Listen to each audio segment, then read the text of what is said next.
চলুন আজকে মাত্র 150 টাকায় আপনাদেরকে এই ই বাইক দিয়ে পুরো সিলেট শহর ঘুরে ঘুরে দেখাই। এই 150 টাকায় আপনারা ঘুরতে পারবেন কিং ব্রিজ থেকে শুরু করে গ্র্যান্ড সিলেট এবং টিলাগড় এবং সাস্ট পর্যন্ত, এবং পুরো সিলেট শহর ঘুরে ফেলতে পারবেন এই ই বাইক দিয়ে। চলুন আজকে তাহলে আমরা একসাথে সিলেট শহর দেখি।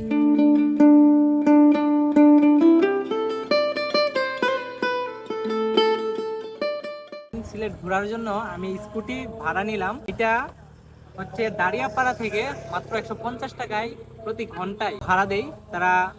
অ্যাড্রেসটা আমি দিয়ে দিব। চলুন আগে আপনাদেরকে বলি এই বাইকটা ভাড়া নিতে হলে আপনাদেরকে কি কি করতে হবে। অবশ্যই আপনাদের এনআইডি থাকতে হবে অথবা জন্ম নিবন্ধন থাকতে হবে। প্রথমবার বাইকটি ভাড়া নিলে রেজিস্ট্রেশন বাবদ 20 টাকা ফি দিতে হবে। তারপর কি কি করতে হবে সেটা পুরো ভিডিও দেখলেই বুঝতে পারবেন।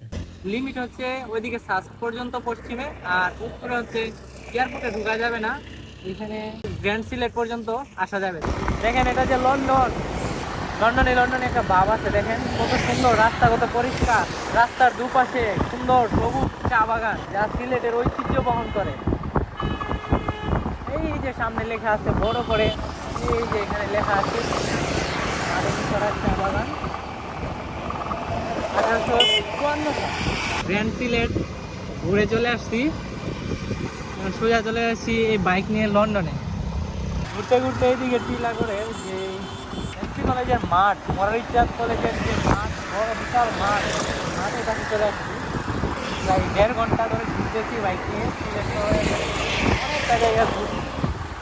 হচ্ছে এমসি কলেজের এর ভিতরে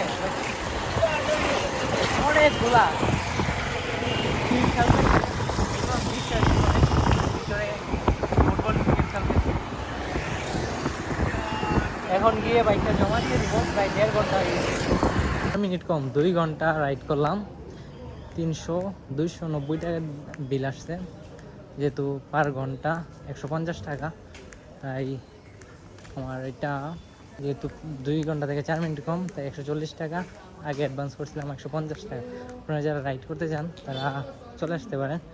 খুব মজা আসছে, এনজয় করলাম বেশ ভালো। এখন এইখানে আমি এটা জমা দেওয়ার পর এখানে সালমান শাহর বাসা আছে, এটা ভিজিট করব। এইদিকে যাচ্ছি। এটা কি খোলা আছে ভাই? অফ করে দিছে?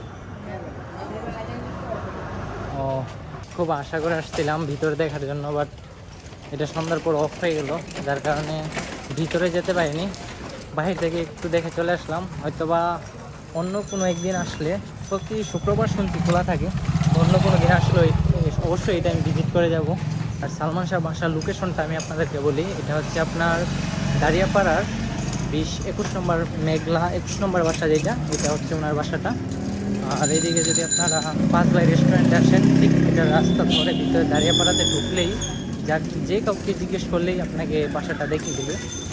একটু পাঁচবাই রেস্টুরেন্ট থেকে 7-8 মিনিট হাঁটলেই এই বাসাটা পেয়ে যাবেন। আজকের ভিডিওটা এই পর্যন্তই। যারা আমার ইউটিউব চ্যানেলে নতুন, প্লিজ ইউটিউব চ্যানেলটি সাবস্ক্রাইব করে দিবেন। আর ফেসবুক পেজ থেকে দেখে থাকলে অবশ্যই পেজটিকে ফলো দিয়ে পাশে থাকবেন। আর স্কুটি নিয়ে যদি কোনো প্রশ্ন থাকে তাহলে অবশ্যই কমেন্ট বক্সে কমেন্ট করতে পারেন। দেখা হবে পরবর্তী কোনো ভিডিওতে। আজকের মতো বিদায়, টাটা, আল্লাহ হাফিজ।